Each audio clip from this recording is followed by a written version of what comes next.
Welcome to the exercises for chapter 11. First of all, if you are still following along with the book, then congrats. You've done really well. I'm proud of you. You should be proud of yourself. This first exercise, exercise 1, is focused on understanding the relationship between the residuals of a general linear model and the predicted data. So in theory, those two should be orthogonal to each other. So you have the data that are predicted, the predicted values based on the design matrix, and the difference between the data values that are predicted and the data values that are observed in the real world, the real data, those are the residuals, and the residuals should be orthogonal to the predicted data. Now, as you know from this book so far, and maybe if you are familiar with my other books or my other online courses, you will know that I believe that to really understand mathematics, especially applied mathematics, you have to know about the theory and you also have to see it demonstrated in practice. And that's why I love teaching math using coding languages like Python. Anyway, so in the chapter, I explained why these two vectors should be orthogonal to each other. And the goal of this exercise is to demonstrate that empirically in the data set. So this is the data set. It's the fake data set about the number of courses people have taken and their life happiness. So you need to rerun that code. I'll show you that code in the in the Python script.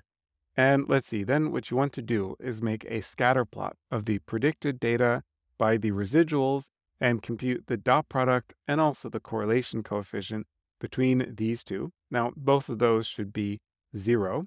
And let's see, here we see the scatter plot of the residuals by the predicted values. In this case, the correlation is not exactly 0, it's minus 0.0000019,724. Okay, so obviously this is 0 plus some rounding error.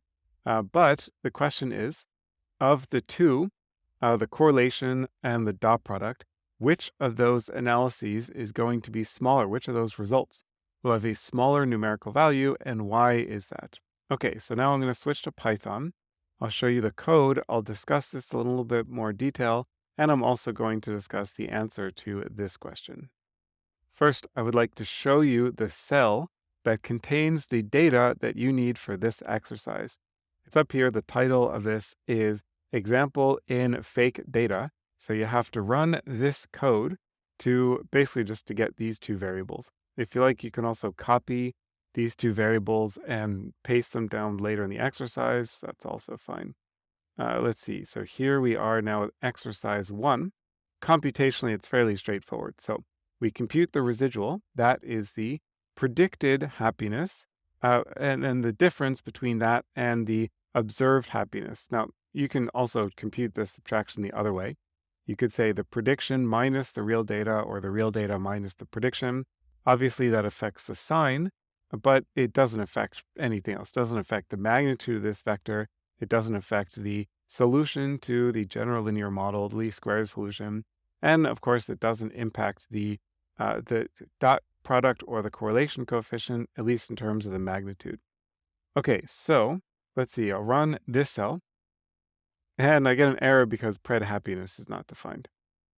I'm sorry, I forgot, you don't only need these two variables, you also need to build the statistical model and compute the statistical model in order to get the predicted values of happiness. So basically, you can actually just run through all of the code.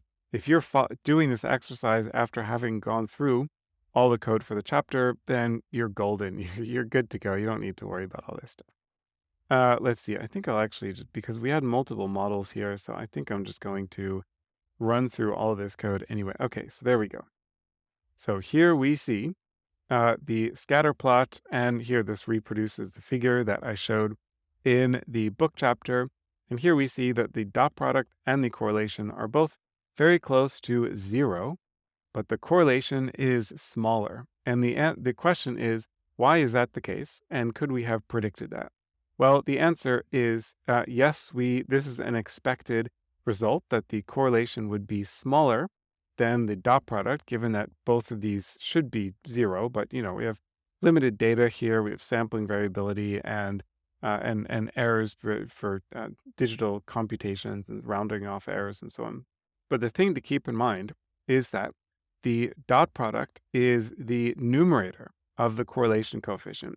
And the correlation coefficient is the dot product between two mean-centered variables scaled by the products of the norms of those two variables. So we're, in fact, dividing by something in the correlation coefficient. So therefore, we would expect this to be smaller than the dot product. And I have a little comment about here.